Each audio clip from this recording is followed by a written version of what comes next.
ஃபினான்ஷியலாக ரொம்ப middle class family. So எங்களுக்கு வந்து இவ்வளோ செலவு பண்ணி ஒரு நாட்டுக்கு போயிட்டு அங்கே ஒரு வீடு எடுத்து தங்க வச்சு நமக்கு தேவையான காசை கொடுக்குறதுக்கு சத்தியமாக எங்கள் ஃபேமிலியால் அந்த டைம் முடியாது. நான் வந்த முதல் நாள்ல இருந்து ஹார்ட் ஒர்க் பண்ணேன்.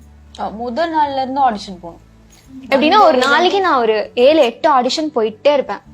ஆனா எனக்கு தெரியும் எனக்கு கிடைக்கும், எனக்கு கிளிக் ஆகும் அப்படின்னு நான் நம்பினேன். அதே மாதிரி அவளுக்கும் நம்பிக்கை இருந்தது. ஸோ எனக்கு பொன்னி கிடைச்சதுக்கு அப்புறமா எனக்கு தைரியம் வந்துச்சு, நான் பாத்துக்குவேன், எல்லாமே நான் பாத்துக்குவேன் அப்படி. ஸோ அதுக்கப்புறமா வீட்டு ரெண்ட் பே பண்றதுல இருந்து செலவு பாத்துக்கிறதுல இருந்து எல்லாமே நான் தனியால ஹேண்டில் பண்ணேன். ஸோ அதே டைம்ல அவளும் வந்து எல்லாமே பண்ணிட்டு இருந்தா. So support. ஒரு 3 to 4 months வந்து அம்மா தான் அங்கிருந்து காசு போடணும்.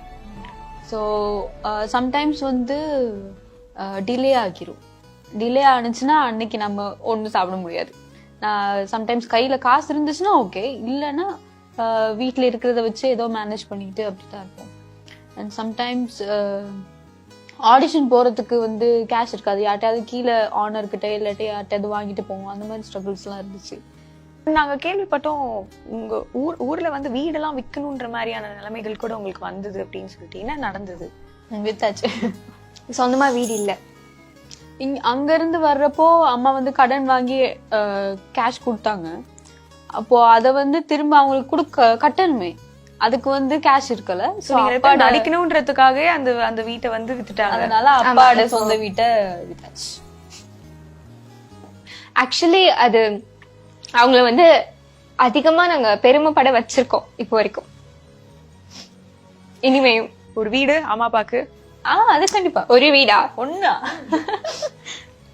எல்லாமே.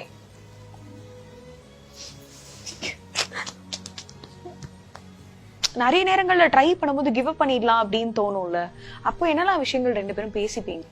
அதான் இங்க பாயிண்டே. இது வரைக்கும் கிவ் அப் பண்ணணும்னு நினைச்சது கூட கிடையாது. ஏன் நினைக்கணும்? அவசியமே இல்ல. எதுக்காக அங்க இருந்து இங்க வந்தோம்?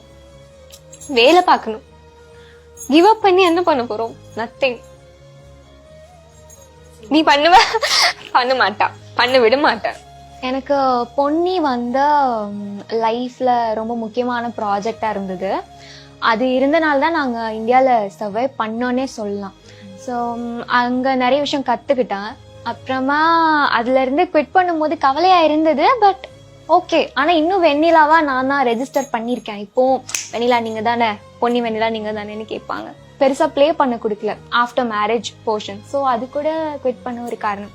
அவங்க வந்து எப்படி செட்டில் ஆகினாங்க சென்னையில் அப்படின்னு சொன்னா, இவ ஒர்க்குக்கு போயிட்டா, இவ வந்து சக்தியில ஒர்க் பண்ணிட்டு இருந்தா. அப்ப அதுல நின்றுட்டு இப்போ ஒரு 1 month இருந்து அவருக்கு அப்செட் மாதிரி, இப்போ இந்தியா போகணும் செட்டில் ஆகணும். அப்போ ஒரு நாள் பெரிய சண்டே வீட்டுல, அந்த ஊரே அதர்ற அளவுக்கு ஒரு ரூம்ல நின்று ஒத்த கால குதிச்சு சத்தம் போட்டு சொன்னா, நான் இந்தியா போகணும், நான் நடிக்கணும் அப்படின்னு ஒரு நிமிஷம் நான் எங்க அம்மா இருந்தாங்க, நான் அமைதியாயிட்டேன். ஓகே, ஏன்னா நம்ம பிள்ளைகளுக்கு பிடிச்சதைத்தான் நாங்க வந்து செஞ்சு கொடுக்கணும். இப்ப நிறைய பேர் கத்துருக்காங்க, நிறைய படிச்சுட்டு இன்னைக்கு வந்து சமைக்கிறாங்க, நல்ல ரிசல்ட்ஸ் எடுத்தவங்கலாம். அப்ப நான் நினைக்கிறேன் என்னன்னா, என் பொண்ணுங்க வந்து ஈகல் மாதிரி இருக்கணும், மேல பறக்கணும், வட்டைட்டு பார்த்து எதை நம்ம எடுக்கணுமோ அதை எடுக்கணும். சின்ன வயசுல இருந்தே எனக்கு ஆசை.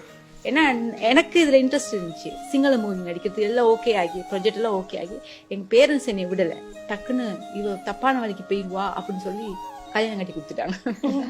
அந்த ஆசை எனக்கு 7ஆம் போனா என் பிள்ளைகள் வந்து டாப் லெவல்ல வரணும், வருவாங்க, எனக்கு நம்பிக்கை இருக்கு. அதனால மேக்சிமம் என்னென்ன செய்ய முடியுமோ அதை செய்து நான் உங்க 2 பத்தியும் கடைசியில வட்டிக்கு வாங்கணும். நம்ம ஸ்ரீலங்கால இங்க வாரத்துக்கு வட்டிக்கு வாங்கணும். அது வட்டி டபுள் மடங்கு ஆகிடுச்சு. அதனால வீடை வந்து கொடுக்க வேண்டிய சிச்சுவேஷன் வந்துடுச்சு.